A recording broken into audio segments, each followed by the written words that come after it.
Okay. So welcome to the June book club meeting. We are very happy to have the author of this month's pick, Kristina McMorris, with us. Kristina, wave. As you guys Hi, know, everyone. we read this month, The Ways We Hide. It's always backwards when I put it up to the camera, so I apologize. And I must say thank you, Kristina, for bringing this, I think, powerful and compelling story to us. And I was a little concerned in the beginning because it was so long. I was like, okay, almost 500 pages. You guys, they always bark at me if they get too long. They always say it's too much. No, they don't. Sure. But I'm just really happy that we selected this book and really enjoyed it. And I read it in 2 days, just so you guys know. And Wow. that's saying something Wow. for me to pound through a book that quickly. Also, I don't know if you guys remember, we read, I think last summer, Mark Sullivan's The Last Green Valley. And there were a lot of overtones in this that was so similar to that. And we all loved that book. So I just sort of, this whole escape from occupied Germany, or in other places, it just was really compelling for me. So with that, I'm going to sort of start off and asking you a question. Kristina, it really, really was almost two stories in one. And I know that you had said in your author's notes, and I think I heard you say this in an interview, that it was a photograph, much like your first book, that really inspired you to write this story. And so my question really comes to, so it was a photograph of this Italian, disaster in 1913. And Right. how did we get through this from that photograph to occupied Germany, Houdini? There's a lot in there. And so just sort of walk us through your inspiration behind this story, if you don't mind. Of course. Yeah. Thank you. Thank you so much for having me, everybody. And thank you for reading a book that I know got thick. But again, like I always say, well, there's like 40 pages at the end that is all the fun stuff, so it's actually not as bad as it probably looked intimidating. But I could not include so many of those photographs and memos and things that really added, hopefully that enriched the story, I hope, for you all.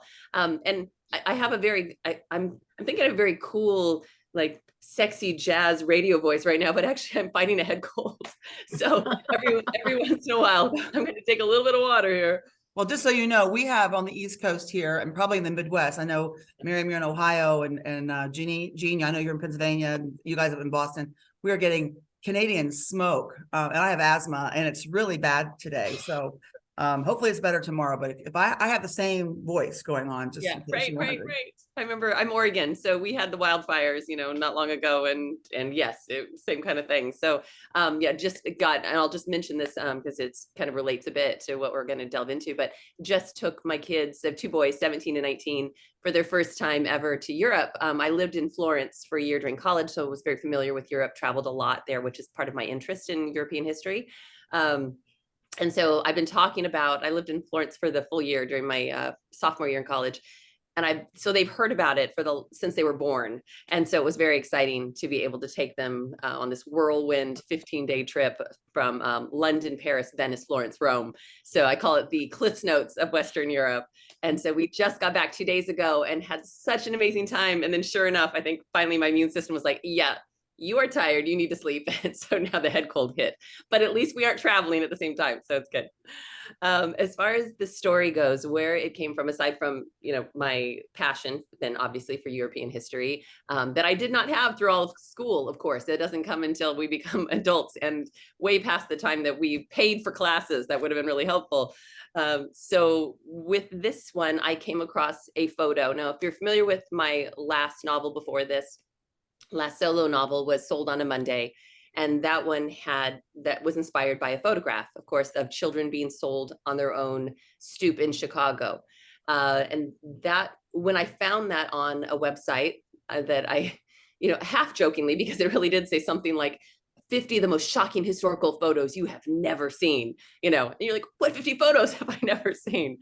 And of course it's clickbait, but I went down that rabbit hole, and I found the photo of the children being sold.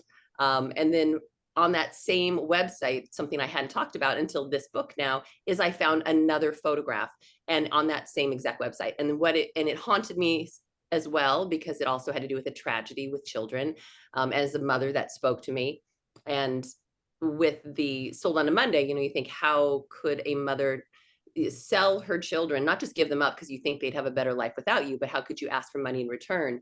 And that haunted me. And this one, of course, was the children who looked like they were sleeping. They were like dressed in like white dresses and all laid out next to each other, and they looked so peaceful, no marks on them. And it was only in the caption that it explained that they were victims of the Italian Hall disaster in Calumet, Michigan. And I thought, what is that? How come I've never heard of that before? And I Googled it, and then, saved the photo in my file, because it haunted me. And yet I didn't think that I would want to write an entire novel about that. It seemed much too depressing. But I couldn't let it go. So I stuck it in my ideas folder. And so when I found out, though, as I researched more, as you all know from reading the story in my author's note, the fact that it happened on Christmas Eve, that there were over 70 people, vast majority of them children, that all died on Christmas Eve, all because of a false cry of fire, being before we have that very good law, that you don't yell fire in a public place falsely. And so this helped contribute to that law for good reason. But stories like this that just get brushed under the rug and we don't hear about them. And I thought, this is an incredible tragedy that everybody should know about. And so that always pushes me when I find a nugget of history. I think everybody should know this. How do we not know this? And that's what always pushes me to write a story. Well, when I went into my ideas folder, then I saved it for several years. And I went back in there looking for my next idea, desperate for another idea, because I was on track. So I better come up with something. And right next to the photograph of the children was an article that was titled how Monopoly helped the Allies win World War II.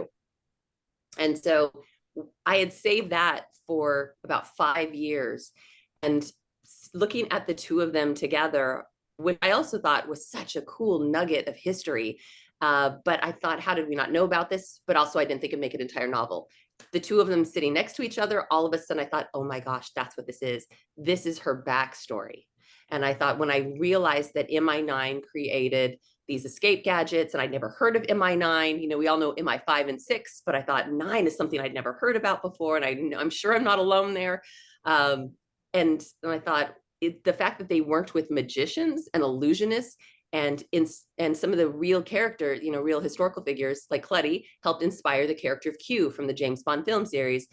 I thought, that is just too neat to not delve into more. And that's when I realized in one evening, in about 15 minutes, I had 2/3 of the story like a movie in my head.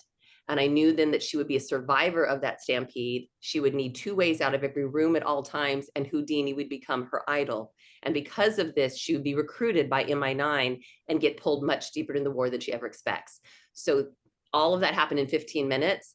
And then I wished, I could hand it off and say, this is a great movie in my head. Please go write it, because it's going to be very complicated. And then, of course, as you know from reading the story, it got bigger and bigger, and the story got longer and much more complex than I ever expected. And then I got into the Netherlands and the resistance there. And I thought that was a fascinating part of history that we rarely hear about. We hear about the French resistance, but we don't really hear about the Netherlands and the Dutch. And they were incredible what they did. And the Englandvarters, who went on that harrowing journey crossing the English Channel in the middle of the night, to hopefully make it there. And only about half, they think, made it. The other ones disappeared. And then they get there, and about 80% of them, after reporting everything they knew, then knowingly went back in and dropped in order to help the Dutch, even knowing what they were going back to, which is just incredible. And almost all of them were captured right away because of exactly my story, for the same reason, because the intelligence knew they were coming.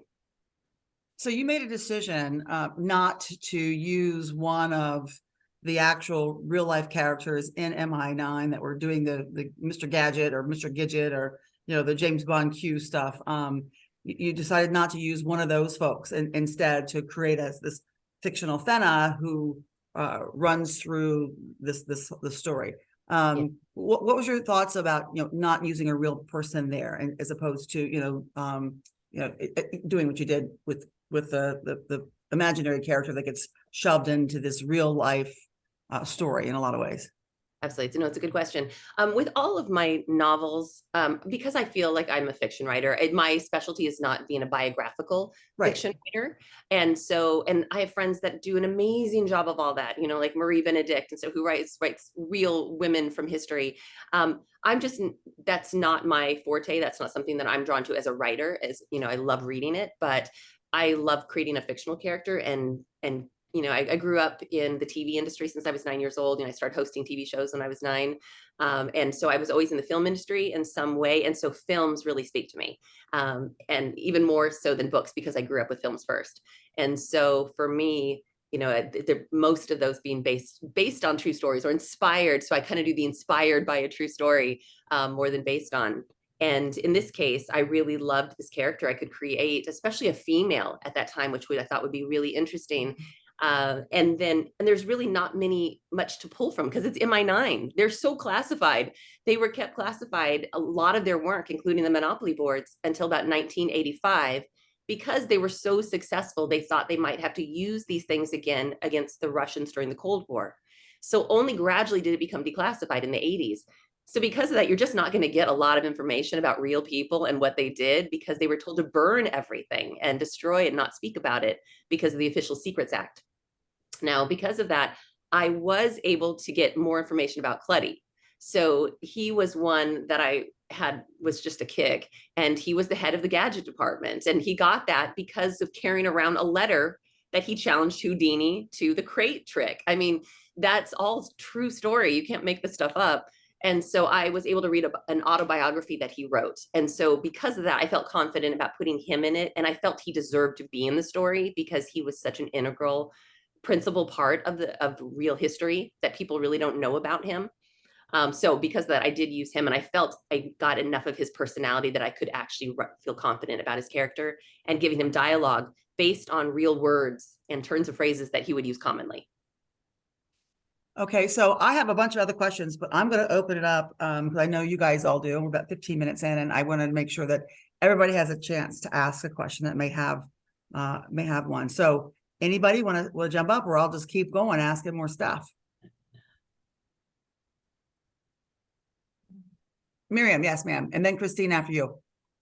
So I'm coming to you from Madison, Wisconsin, because I'm on a road trip, and it looks foggy, but it's really smoky here.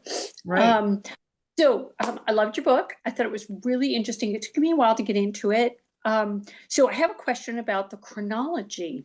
So you have the beginning of the story, and then you have this rather extensive flashback to fire, and of course the trauma that it's Fenna, right? Mm-hmm. That she experienced. Could you talk about why you didn't do this in a kind of a straight chronological order? Why you decided you have this kind of long detour? Yeah. Back, which I guess kind of threw me, and then I'm like, well, just keep going.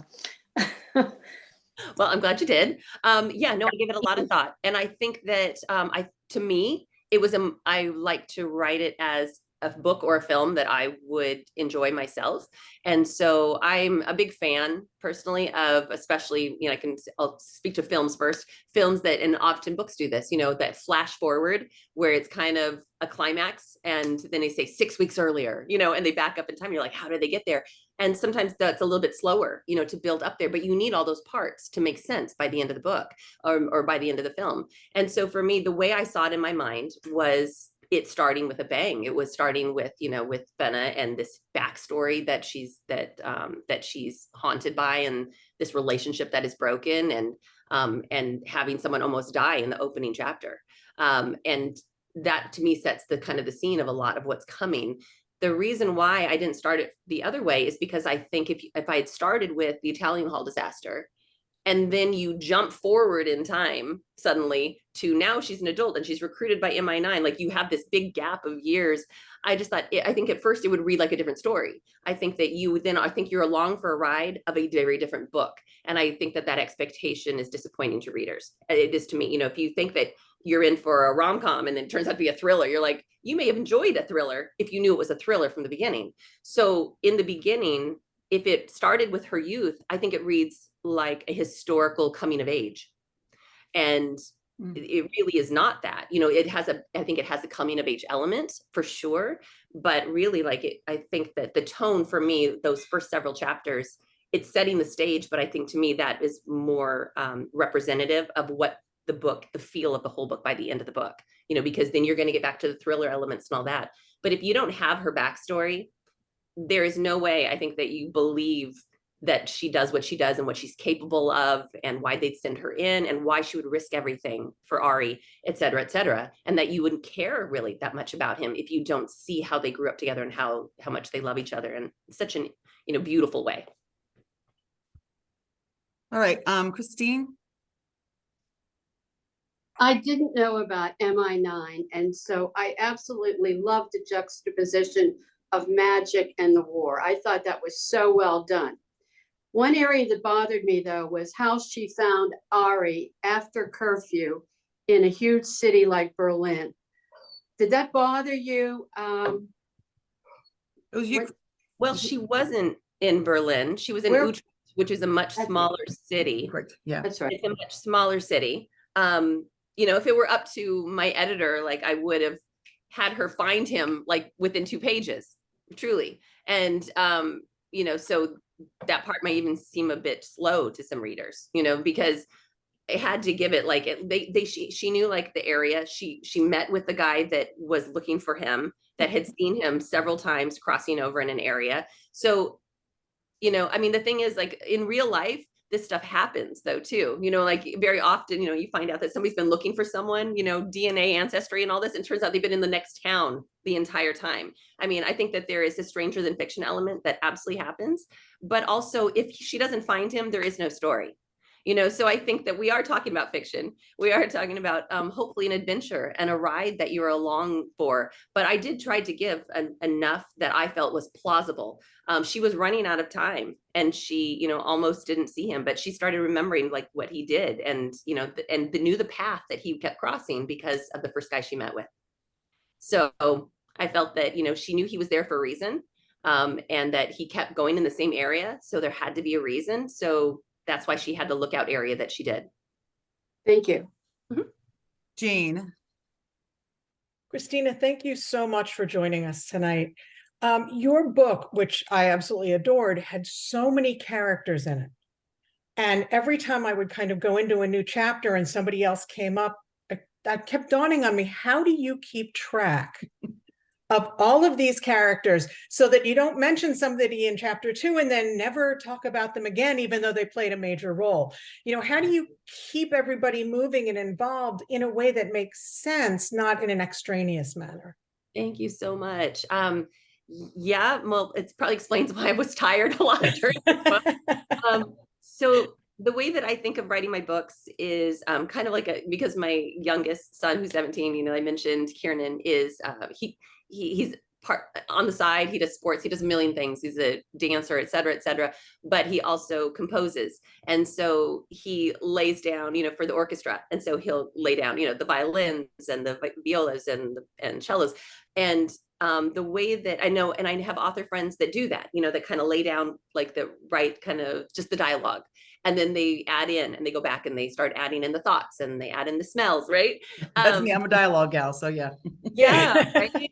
And I think that, I mean, it's so interesting about authors that we can be so different in our routines, you know, that work for us. And so for me, I wish I could do that. I'd probably be much faster, but I'm a recovering former event planner. And so I kind of like everything very clean as I go along with all the details, or it makes me crazy. Mhm. So I write, I lay all of it at once. So every page is very slow. If I write like 3 to 4 pages a day, that's a good day. It's a very, very slow process. I'm putting in at every paragraph, I'm adding in the smells, adding in the sights. I'm planting all the seeds that I know are going to be important later. So I knew that like Morse code was going to be very important later. I knew that that was going to have a significance. Sometimes I don't know exactly how, but I know it's going to be important. So I make a point of not adding in characters by name, or get to know them in really in any way, unless I think they're going to be very important down the road. Right. Otherwise there's just otherwise it's too many to juggle. And so I will say that when I do that, I always know then that, yeah, that this character is going to become important. They're going to be pivotal for some reason. And then I will say that when I finish the book, all my books, the first draft is 90% of what is on the shelf. Wow. So I finish and I turn in a very clean copy and I turn that into my editors, and they will come back with small notes, and there's not much to move around because by that point I have cleaned it up and just, tortured myself every paragraph and every page until the end. So yeah, so my first draft is basically almost finished. So you work in a very linear manner then. Me too, like Yeah. obsessively, sadly, yeah, incredibly, yes. Well, it works. I have to say, it really works. Thank So you. thank you. So on that note, really quick, while we're here, and then I'm gonna get to you, Denise. So how long did it take you to craft the first draft? So this book, because this was my pandemic book, the one that we wrote when everyone was home, when aside from watching Tiger King, I don't think I did anything else but write this book. So everybody being home, of course, slowed things down. There was so much research involved in this book. I hope I never, ever write another book that takes as much research as this book did. But I wanted everything that I came across, I wanted to do justice to it. It didn't feel right to just research just enough to get by with the Dutch resistance, or MI9 or the Nazis and the games that were played, et cetera, et cetera. I always tried to find real stories that everything was based on. Even the crossing with the boat was based on a real story. Like within a month, I think, or a few days of my escape. So I knew the weather and everything else. So all that said, I want to say this book took a total of close to 2 years. I usually write a book in 9 months. I always call it it's like having a baby in 9 months, and you put it out in the world. And as we both know, you put it out in the world and you hope people don't call your baby ugly, So in this case, it was about a year and a half to 2 year process. It was super long, and I hope to never do that again to myself. Okay, Denise. Hi, I loved your book, Thank you. and I am from Appleton, Wisconsin. Oh, And nice. so when I ran across Little Chute, which is just down the road, and we have a lot of Houdini's items in the museum here, I was just sucked in by all the references to magic, and then moving on to MI9 and all those little tricks and everything. So I'm just wondering how you came upon Little Chute and using that in your story. I mean, I know it is a big Dutch community, but I just found it very rarely do I read any books with references about the area I live in. So I love that. That's so cool and fun. And I'm trying to remember exactly. I think I found it in a reference in some memoir or something that I was reading, that it was a reference to, I wanted to make sure that I was accurate, that it was a Dutch community. I knew obviously it was the right state. And then, coming across things that were like the Fox River and all this. I mean, all of that was just mistake, like just an accident. I came across, I'm like, oh my gosh, this has to go in. That's so cool. I think I just found it when I was researching, and then I researched Little Chute more to make sure that it was called Little Chute. Then it wasn't change names and, et cetera, which things can happen. So so it was fun, and it was such a great name to put in the book. Did you visit there, Kristina? Did you go to the town actually? No, I did not. And because, this is pandemic book, right? So a lot of people asking me, did you go to the Netherlands? No, but my gosh, as a business write-off, I'd love to go to Utrecht anytime, because I would absolutely, coming back from Europe just now, if we had more time on the next trip, I would absolutely love to go to Utrecht. It is like kind of a less touristy, less discovered Amsterdam, with all of the canals and the beauty that is there. And so I've had friends who read my book early, with my best friends, and they went and they said, because they were going to Amsterdam, they said, we're going to go to Utrecht because we read your book. And they went there and sent me photos, and they said they fell in love with the city. So I highly recommend we all go. Great. Mindy, you have a question? More a comment than a question. First of all, I want to wish Kristina, it's our 9-year anniversary of meeting. 9 years ago today, I met Kristina in New York City at Grand Central. Yes. when she was part of the Grand Central Anthology. So this just so happens to be our anniversary of meeting. It is. I want to give you a virtual hug. And I saw your sweet post. That's so great. Gosh, I know. Pam just called me yesterday to say happy anniversary. And I haven't been able to make that many of these book, and I love Sharon's book discussions. I really do. Thank you. But when I knew it was your book and you were going to be here, I said, I have to be here. I didn't know how big it was. I listened to it and ebooked it. So, because I'm a very slow reader, but I did end up listening and reading it. And I loved it. And if you could make me cry and, smile and have so many emotions during a book, that's a really good sign for me. So good job. And thank you. Thank you so much. It's so sweet. Thank you so much. And yeah, I was thrilled. I got to handpick the narrator for that one, Cassandra Campbell. And I was so happy when she said yes, because she's just phenomenal. And that does make a difference, because I do a lot of audiobooks now because I am a slow reader. So it just makes it, easier for me. Well, thank you. And thank you, Sharon. You're welcome. Well, I'm glad that Kristina could join us, that we could do this book. As you guys remember, I guess it was October last year or November, we had done the book that you had written with Susan Meissner. Susan was really, saying, you guys have got to read this. I'm like, okay, I got to fit it in here. And I'm really glad that we were able to put it on. It's a long book, but I think that once like I said, I knocked it out pretty quickly, and because I couldn't put it down because I wanted to know how this love story within this thriller kind of approach toward the end turned out. And I wanted to comment on that, and I hope you guys have all read it because we always have spoilers here. I'm actually glad that you didn't fold this up in a nice little bow and say, and they lived happily forever after. Sure. I think that just, there's a lot of those stories and they're all predictable. And I frankly didn't see it coming, which is always good. I figured it wasn't going to be, tied up in a bow because I've read your books before, and I've sort of, nothing gets tied up in a nice little bow quite that much. But I really didn't see it coming as it did. Although I did see the invisible ink coming. Just going to say that I knew that was that's good. I'm glad knew that was coming. That's awesome. And I'm glad it paid off then, that you had it really was there. So that's good. And usually I do a poll on these, but this time I just got behind the schedule here. I did not put one together, but one of the questions I wanted to ask was about this ending, and just get some feedback from y'all out there. How did you feel about the ending? Were you okay with how it ended in terms of, she didn't, Fenna didn't end up with happily forever after with Ari. But things really did. I've got people coming in the waiting room again. Okay. But things really did tie up nicely in the end, because she sort of found her purpose. And so I don't know if anybody else has some thoughts on the ending. My ending people, that usually pipe in on this: Teresa, Carol, Miriam. Any thoughts you want to share? Savannah, others, anybody? Yes, Mindy.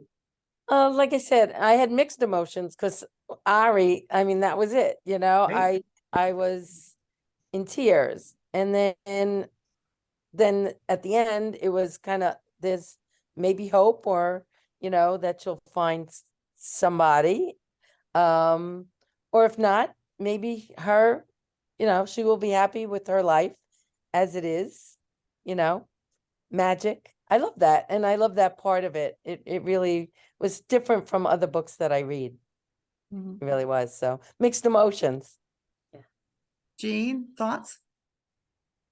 As I was reading the story and I was looking at their interactions and their kind of how they would connect and then separate and connect, I kept thinking that I was hoping that somehow that relationship would come to some kind of conclusion. I didn't know what it would be, but to have it end in a happily ever after under those situations and circumstances would have been so fairy tale-ish and not realistic for what they were both experiencing and what they were doing.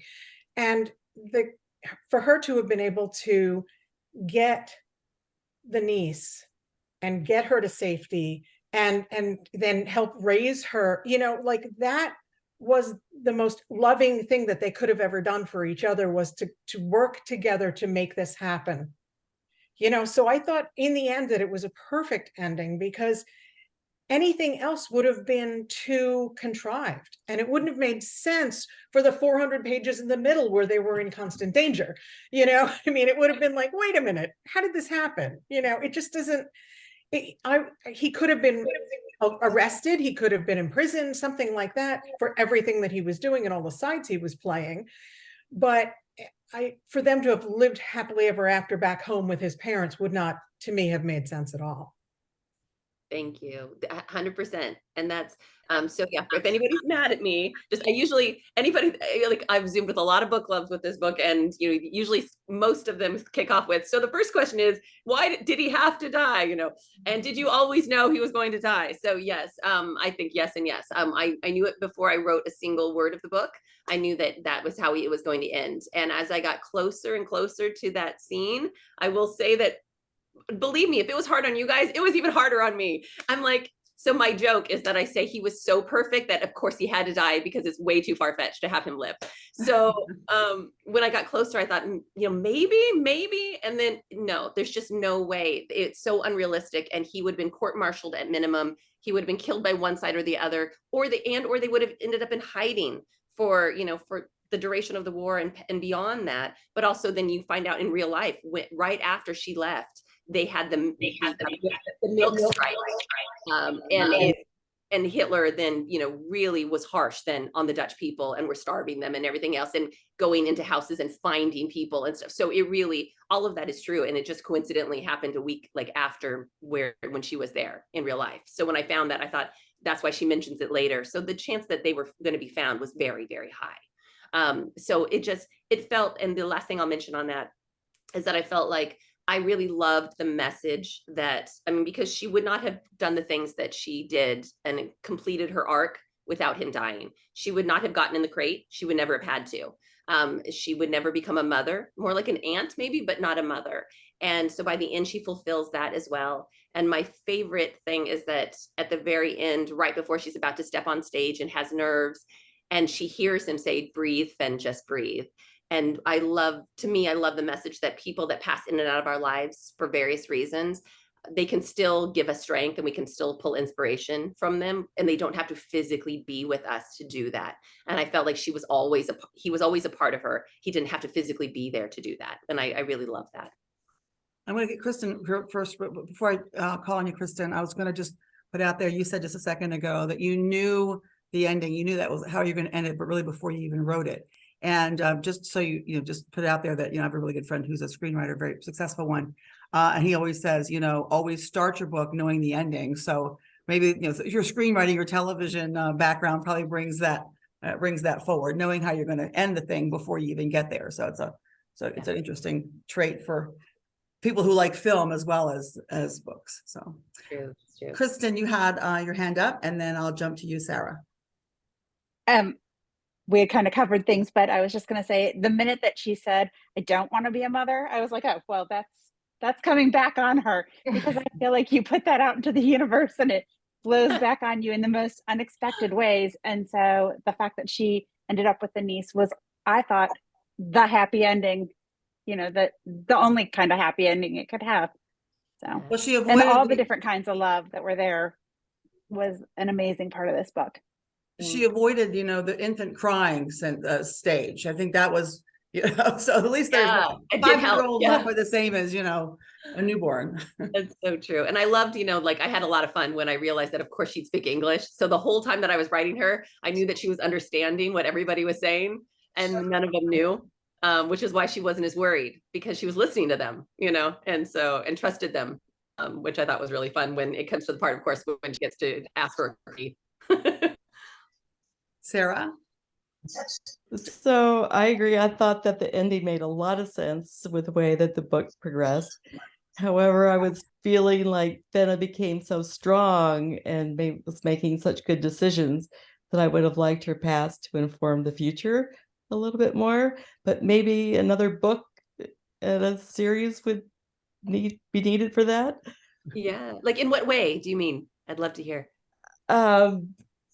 Just that instead of hiding from her past or escaping from it and running from it, that maybe she could have incorporated more in processing what the past meant to where she was going in the future, instead of ending up back at Ari's house, move on to something even stronger for her.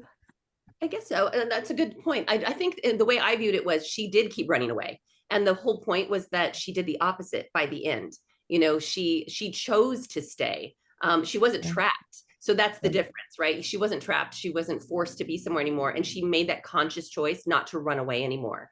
And to stick it out where it's hard sometimes, you know, and everything. And that's not like everything is perfect in that house, you know, and the mother can be tough, you know, but she accepted her as a family member now. And we all know family can be rough. You know, they can be the hardest of any of us on us. And so for me, I felt that when she made that choice at the end, toward even before that, when she had a choice to leave, you know, and to leave Ari, and she chose to stay when it would have been where it was harder to stay. And she basically said, no matter what happens, wherever you go, I'm not leaving. And so that is when, to me, that's when she fulfilled that arc. And then, you know, but then she was alone now. She didn't have him anymore and still had to consciously make that choice. And the only reason she made those choices is because it was for something greater than herself. She had to fulfill it for the little girl, you know, for Eveline. And that was the only reason she had enough strength to do that. She was the only one that could save her. So of course she had to step up when she would have been too scared on her own. So I really personally love the fact that she circled back around to places that she would have run away, that she literally ran away before. And she made that choice to come back. Oh, that's wonderful. I guess it was just too hard for me. Yeah. Oh, no problem. I'm glad you brought it up. It's nice to talk about. It's fun to have these chats. She did have closure though. What I liked also was the closure with Charles, who, you know, I was wondering about him because he was a big character in the beginning and then he just sort of literally disappears from the pages, but yet you brought him back in terms of a memory or what it was when they were on that train or trolley. And then again, you know, at the very end, which I thought was, you know, helpful to bring closure to that, you know, no dangling contract that's left open, no dangling Chad, you know, where we have to worry about or wonder whatever happened. So I thought that was another way to sort of circle back where they had that sort of reckoning and appreciation, and both had grown. We don't really know what Charles's backstory was really. We don't really know how he grew, but we just know that he did. Yeah, absolutely. And we, you know, so by the end, I always looked forward to the time that he would explain why he acted the way he did in the beginning of the book. Because, you know, there's always a reason people act the way they do. And so so I always knew that he was 4F, and which I explained in the beginning, but introduced it as something he didn't really care about. He was kind of relieved that he didn't have to go serve and fight in someone else's war. But of course, as most guys were at that age during World War II, that is not how most of them felt, right? I mean, there were plenty of guys that commit suicide because they were deemed 4F and couldn't serve and were so ashamed. So I knew that that was going to bother him so much, but he hid it. And he was good. He was a good showman, you know, so he was good at hiding that. And so I always looked forward to him being able to explain that in a very quick way, without going into, you know, a lot of drama and big conversation about it that wouldn't be realistic by the end.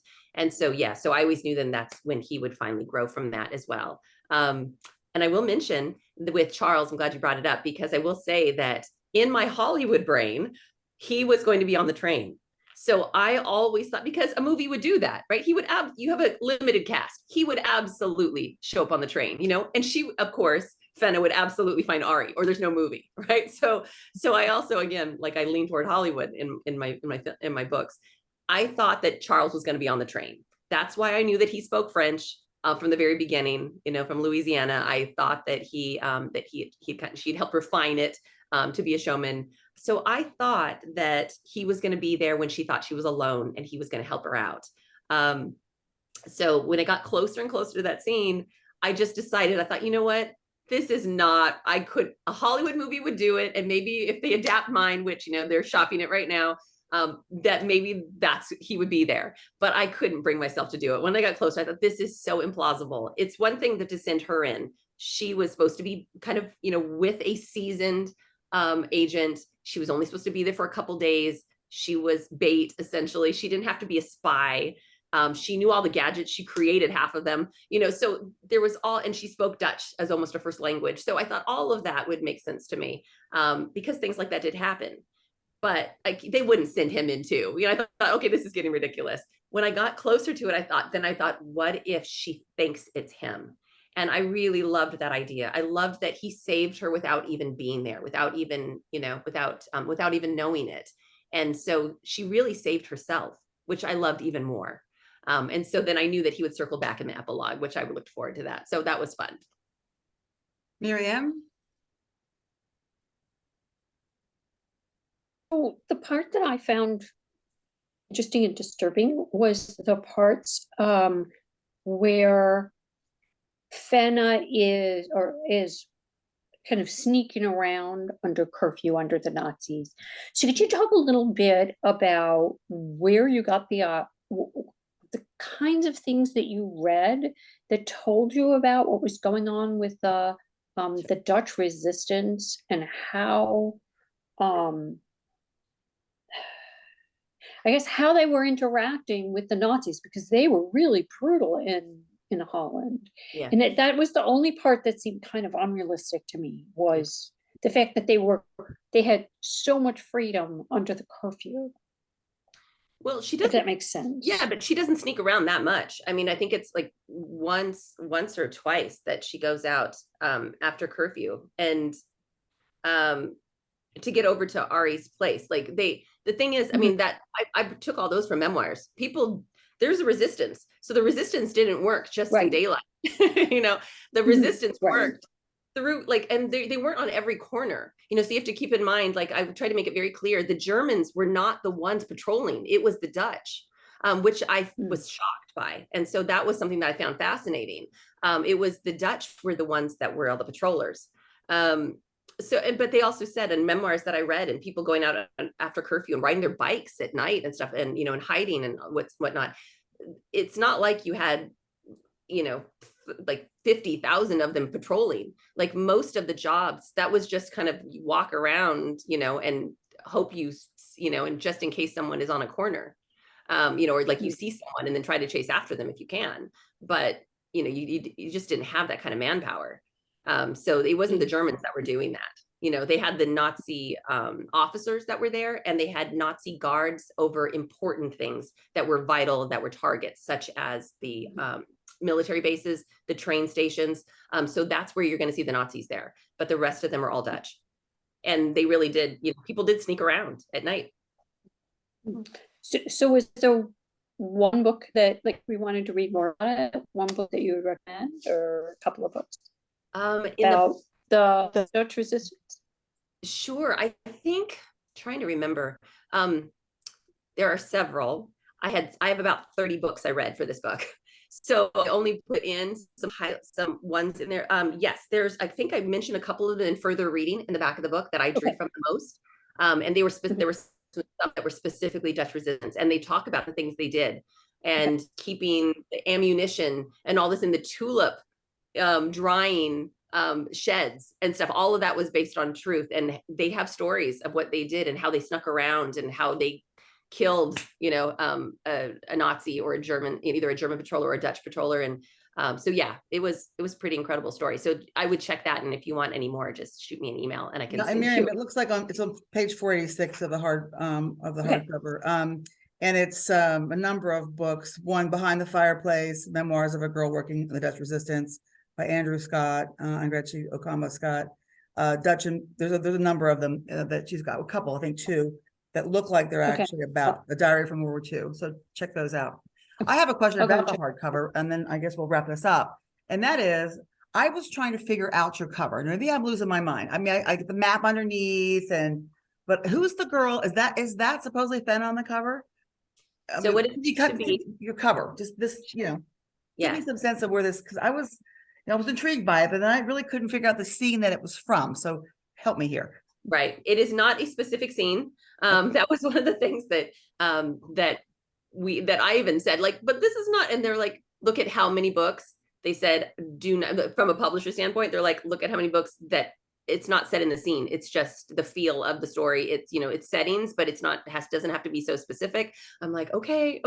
And so what I really liked about it was that you would think that it is Fenna in the beginning, and in the end, hopefully you would see it as Eveline by the end. So that is Eveline. And so there is the train station that she's at. It is, I mentioned her yellow coat and all of that. So that is all supposed to be Eveline. And you're Gotcha. not going to know that until you finish the story. Okay. So I do know that they were, if I remember right now, they do the train station at the end, you know, where she always gets caught and has blood on her hands and all of that. So I do know that. So I thought she doesn't really sit on the suitcases, but other than that, they are there. Gotcha. Well, it's just because, you know, I know publishers are tooth covers. The cover that I loved, they said no. So I got a cover. I mean, I still like my cover, but I like the one that you have preferences. And so you have sometimes not a whole lot to say. We were talking about that last month or 2 months ago. Was it Lessons in Chemistry? I think it was, that she hated the cover. Bonnie Garma. So right. That's It what I do. happens. It happens. I will say this, and then I'll answer a question here that somebody put in the chat too, really quick. But as far as the cover goes, it originally had a woman on the cover, and the whole book looked like a playing card. I thought it was awesome. And of course, you know, all the World War II females, the head is down or she's walking away, right? And so the head was kind of down, and which I like, that you don't see their face, so you can imagine what they look like yourself. And we loved it, and like we had lowered it down from all these covers, and that was going to be the one, and we were going forward with it. And then what happened was, they, as you well know, behind the scenes, this stuff happens. The publisher had taken it to the head buyers, the sales reps. That's who decides, right? Yeah. Yes. Well, you know, the buyers, Right. is what happened. So they took it to all the head buyers, and the book buyer of Walmart, who has sold a lot of my books, especially Sold on a Monday, came back and said she loves Sold on a Monday. She planned to order even more to go along with this book to pair them up. And she said, love the story, love the book, blah, blah, blah. But she said, you need a child on this cover. So that is, she said, it's branded and it needs to go next to Sold on a Monday. So they brought it back, and it's a non-starter. I mean, when the head buyer of Walmart or Barnes and Noble, or, you know, I've had that happen with another book, when they come back and they're like, nope, not going to order it unless you do this. That's what you do. So we would look through 30 covers all at once of children. And so many of them had a child with a woman. And so that to me was confusing, and either a spoiler or confusing, and you'd be waiting for a child to come along at some point all along the way and wondering when she's going to be a mom. And so I said, no on the two of them together. It has to be just a child. And if we're going to do a child. And so I really then made sure the hair color, that they tweaked it and all this, so it could be either one of the girls, which I really liked. So that was why. And I loved the train. That color I thought was very eye-catching and unique, and that is the color of trains of many of the trains in the Netherlands. So I looked up that, made sure that green trains and all this were there, and they were, and they look very much like that. So I thought, okay, this is pretty cool. I love the peel back of the map that was on a different cover that they gave me. And I said, whatever cover we pick, you've got to do the map curl, because I thought it was very unique, and you get a peek of kind of what's coming with resistance and map in World War II. And then we all know that it comes across, you know, with the cards. So that is why we had that. And I'll answer a question if it's okay here about Jane had asked, you mentioned they started in the film industry at age 9. Can you tell us more about that time? Yeah, I can just tell you very quickly. My mom thought I was too shy, and I knew clearly I've gotten over that problem. And so put me in this modeling acting class for 6 weeks. At the end of the 12 hours, you're ready for Hollywood. And then it was just supposed to kind of just boost my self-esteem. That was it. She thought it would be good for me to just walk on a runway and get confidence. And they sent us to a TV audition at the end, said, hey, you should go to this ABC affiliate station in Portland. They were doing a kids show. It's like a kids entertainment tonight, educational, it's weekly. They're looking for 2 hosts, 2 reporters. So they sent me in. And the quick version is that I ran in on purpose. They say run in, you're supposed to be late for the show, jump on your chair, deliver your lines. Well, the chair was on rollers. I flew off. I crawled literally back onto my chair, delivered my lines through my laughter. My mom walks me out saying, how did it go? You know, your mom. And I'm like, I'll tell you in the car.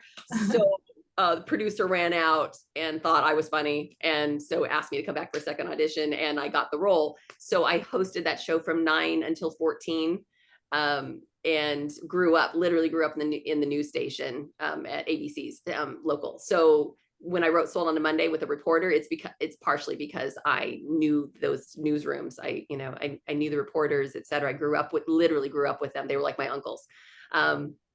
So that is what I did. And then past that, I kept trying to get out of the industry, and like The Godfather, they just keep sucking you back in.